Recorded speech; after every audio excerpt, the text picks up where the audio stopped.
નમસ્કાર, world media ન્યૂઝમાં આપનું સ્વાગત છે। હું છું સભી શેખ। જોઈએ આજના નવા સમાચારો। આમોદ જંબુસર વચ્ચે વહેતી ધાદર નદીમાં ફરીવાર નારિયેળનો વ્યાપક ઉપદ્રવ જોવા મળતા નદી કાંઠાના ગામોમાં ચિંતાનું વાતાવરણ છવાયું છે। આમોદ તાલુકામાંથી ધાદર નદી કાંઠે આવેલા આશરે 7 જેટલા ગામોના લોકોમાં ફફડાટ ફેલાયો છે। ગ્રામજનોના જણાવ્યા મુજબ નારિયેળ એટલી ગીચ અને મજબૂત બની જાય છે કે નદીના પાણીના પ્રવાહને અવરોધી શકે છે, જેના કારણે ભારે વરસાદ દરમિયાન પૂર જેવી પરિસ્થિતિનું નિર્માણ સર્જાય છે, જેને લઈને અમારામાં દહેશતની લાગણી જોવા મળી છે। સ્થાનિકના જણાવ્યા મુજબ નારિયેળના કારણે ધાદર નદીના પાણીના પ્રવાહમાં અવરોધ સર્જાતા અનેક ગામોમાં પૂરથી અસરગ્રસ્ત બન્યા હતા। થોડા વર્ષ પહેલાં દાદાપુર ગામના લોકોએ પોતાના જીવના જોખમે નદીમાં ઉતરી નારિયેળ દૂર કરવાની કામગીરી હાથ ધરી હતી।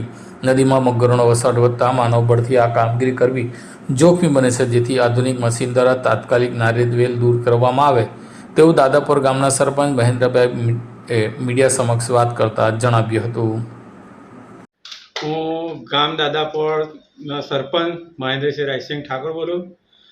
જે મારી રજૂઆત છે, જે દાદર નદી બ્રિજની બાજુમાં જે નારી તઈ ફસાઈ જાય છે લીલી વેર, એ અમે અગાઉ સ્વેચ્છાથી પોતાના જીવના જોખમે કાઢતા હતા, પણ હવે કાઢી શકાય એમ નહીં। મગર બહુ થઈ ગયા એના કારણે કે મનુષ્યથી કોઈ કાઢી શકાય એમ તેમ નહીં, પણ યંત્ર લગાવીને કોઈ કાંઈ નારી સાફ કરે તો ઘણું સારું છે। અમે મામલતદારશ્રીને રજૂઆત કરી છે, પ્રાંત સાહેબને રજૂઆત કરી છે, પણ એનું અત્યાર સુધી કોઈ ધ્યાન દેતું નથી। એ લીલી વેલ ત્યાં બ્રિજની 2-3 બ્રિજ આવેલા છે, એની બાજુમાં ફસાઈ જવાના કારણે તે આજુબાજુના ગામમાં વહેલું પૂર આવી જાય છે। પહેલું 10-15 વર્ષ પહેલાં છે તે આ નારી નથી થતી, તે વખત પૂર છે તે 107 ફૂટ નદી તે બ્રિજ પાસે થાય લેવર તારે નદી બહાર પડતી હતી, પણ હાલમાં 57 ફૂટ થાય એટલે ગામડાની અંદર 8 થી 10 ગામડાની અંદર પાણી બેસી જાય છે। સરકારને અમે ઘણી વાત રજૂ કરી, પ્રાંત સાહેબની અંદર સંકલન સમિતિમાં ધારાસભ્ય પાસે અમે રજૂઆત કરાયેલી કે અને એક તો નદી ત્યાં મોટા મોટા પથ્થર નાખીને પૂરણ કરી દીધેલી છે, તે પણ સરકારમાં વારાઘડીએ રજૂઆત કરી છે, પણ અત્યાર સુધી એનું કોઈ રિઝલ્ટ મળ્યું નથી। અમે 10 વર્ષથી આ બાબતે અમે વારંવાર દર સાલ રજૂઆત કરીએ છીએ કે આ ઘણી મુશ્કેલી છે।